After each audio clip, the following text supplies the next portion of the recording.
আচার্য চাণক্যের মতে সাফল্য পেতে হলে কোকিলের থেকে বেশ কিছু বিষয় শিখতে পারেন।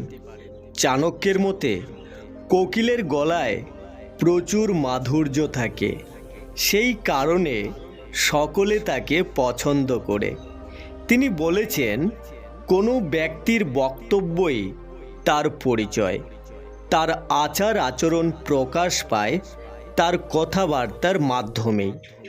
কথাবার্তা এমন এক জিনিস যা এক মুহূর্তে কাউকে বন্ধু এবং কাউকে শত্রু করে তুলতে পারে।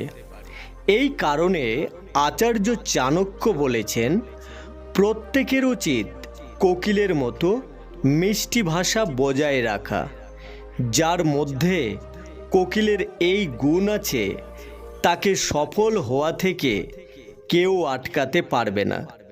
এই ধরনের ব্যক্তি কেবল তার কথার ভিত্তিতে জীবনের সাফল্য এবং অগ্রগতি অর্জন করতে পারে।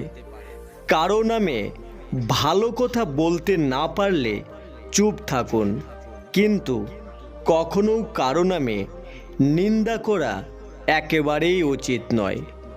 যে ব্যক্তি মিষ্টি কথা বলে সবার সঙ্গে তার বন্ধুত্ব থাকে, অন্যদিকে যে ব্যক্তি কটু কথা বলে তাকে সকলে এড়িয়ে চলতে শুরু করে।